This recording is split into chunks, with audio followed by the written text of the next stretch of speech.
Ever wondered what it would be like if you actually got to meet, well, the man upstairs, as someone called, but we know, I think you know what I'm talking about.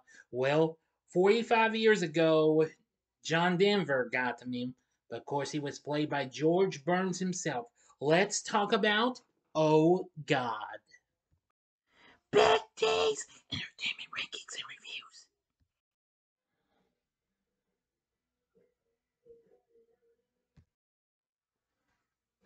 So, greetings, my fellow YouTubers, and welcome to Big D's Entertainment Rankings and Reviews. My name is Doyle, better known to as the Big D, and this time around I bring to you a review of the 1977 comedy flick Oh God, released by Warner Brothers, directed by Carl Reiner, from a screenplay written by Larry Gelbart, based on Avery Corman's novel of the same name.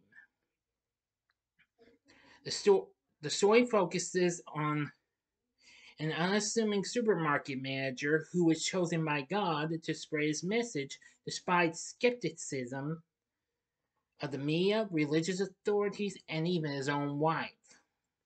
The film stars George Burns along with John Denver, Teri Garr, and a host of others. The film would be a big hit for Warner Brothers. It came out in October of 1977, which is why I was just a month late for its anniversary, but I didn't want to do it last month because of Spooktacular October. Okay? So let's get into our story.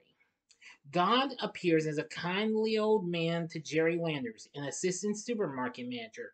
After a few failed attempts in trying to set up an interview, God tells Jerry that he has been selected to be his messenger to the modern world, much like a contemporary Moses. Timidly at first, Landers tells his wife, children, and a religion editor of the LA Times of his encounters with God and soon becomes a national icon of comedic fodder. Jerry soon appears on television with Dinah Shore, who plays herself, and describes the look God takes when he encounters him. The next day, after Jerry is stranded from a car breakdown, God appears as a taxi driver to take him home, where they are met by a bunch of chanting religious nuts. Before he disappears, God counsels Jerry that he has the strength that comes from knowing. Skeptical at first, Jerry finds his life turned upside down as a group of theologians attempt to discredit him by challenging him to answer a series of questions written in Aramaic, while locked in a hotel room alone to prove God is contacting him directly. To Jerry's relief, after an agonizing wait, God, working as room service, delivers food to him and answers the questions. After being sued for slander by a charismatic preacher that God directed Jerry to call a phony, Jerry decides to prove his story in a court of law. Jerry argues that if God's existence is a reasonable possibility, then he can materialize and sit in the witness chair if he so chooses. At first, God fails to appear, and the judge threatens to charge Jerry with contempt for what you apparently thought was a clever stunt. Jerry argues that when everyone waited for a moment to see what would happen when he raised the mere possibility of God making a personal appearance in the courtroom, it proved that he at last deserves the benefit of the doubt. Suddenly, without opening the doors, God appears and asks to be sworn, concluding the procedure with, "So help me. If it pleases the court, and even if it doesn't please the court, I'm God, Your Honor." Okay, now I'm going to the ending. As always, you know the procedure. You have 5 seconds to stop this video. Go to the description box below and fast forward to the time below. If you've seen the movie already, please continue. Thank you, and here we go.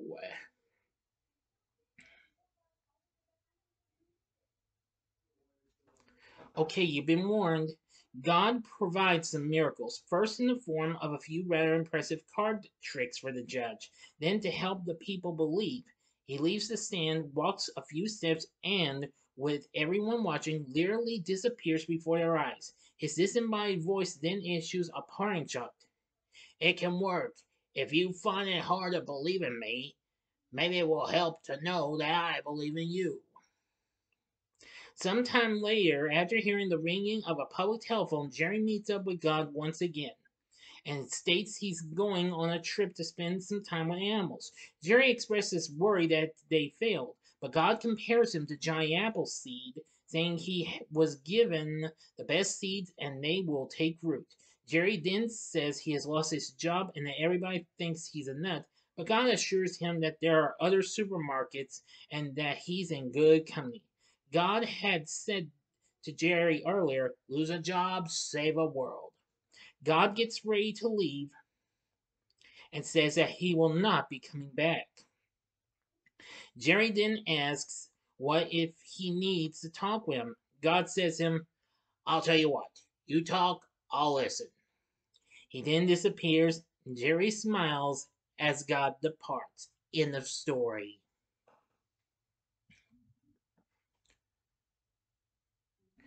So, what did I think of Oh God? Well, while I've seen it a few times, I gotta say, it's a very funny movie. I mean, before Bruce Almighty or Evan Almighty, well, we had this. I gotta say, George Burns was absolutely incredible in his role as God. John Denver's performance as Jerry was really good as well.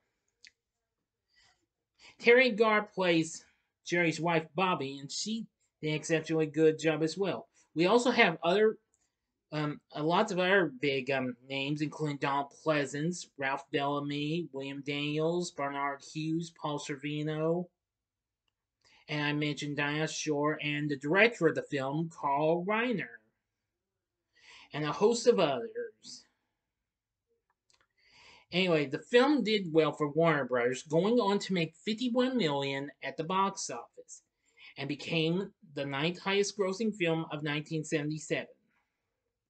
It would also later get two sequels, Oh God, Book 2 in 1980 and Oh God, You Devil in 1984. However, only George Burns returned to do those two sequels. No one else returned.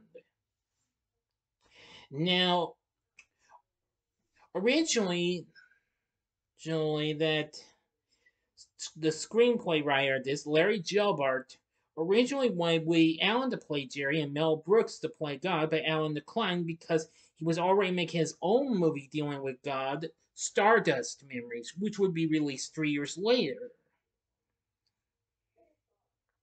But anyway, I think it was very, very good.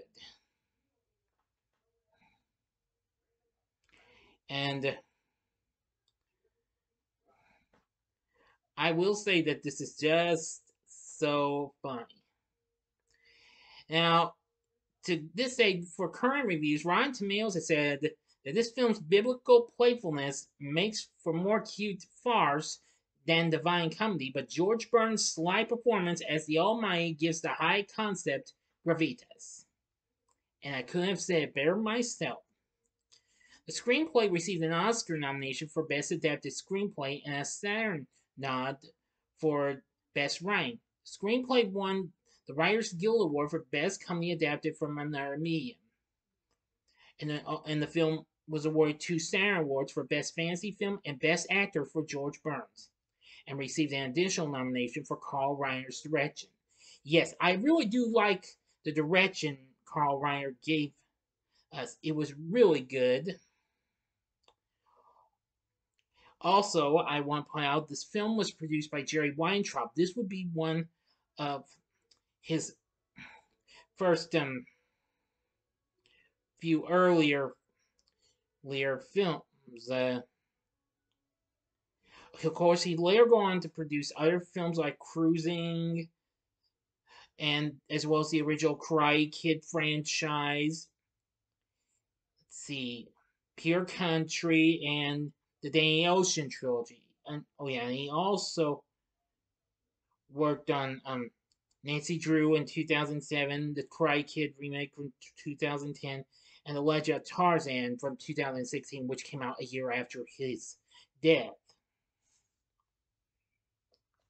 So anyway, I think Oh God was just so incredible. It's been some time since I've seen the sequels. If I ever encounter them, I will watch them and I'll review those later on down the road. I can't guarantee you that though, but we'll see what happens. So overall, with a good cast and great characters, great direction from Carl Reiner, great story, and even a good score from Jack Elliott, would I recommend Oh God? I would say yes. I'm doing this in a clean way, not to use, like I would for good movies. This is one film you must see. I think you'll really like this film and you will have a ball with it. Trust me. Anyway, what are your thoughts on Oh God? Let me know in the comments section below. If you like this video, click the like button, subscribe, and be a part of the Big D Nation. Join me next time when I bring to you a review of the film Wonder. Thank you for watching. And if you like this, check out my reviews for these other films that Jerry Weintraub had produced and I talked about. In the upper left-hand corner is my review of the original Karate Kid from 1984. The upper right-hand corner is my review of Pure Country. Or if you would like some more John Denver, go to the bottom left-hand corner and see my review of him with Kermit, Miss Piggy, and the others in John Denver and the Muppets A Christmas Together. And the bottom right hand corner is the button you can click to subscribe. If you like rankings and reviews on movies, TV, music, video games, etc., then I'm your guy. Thanks for watching. Until next time, I'm the Big D saying, see ya.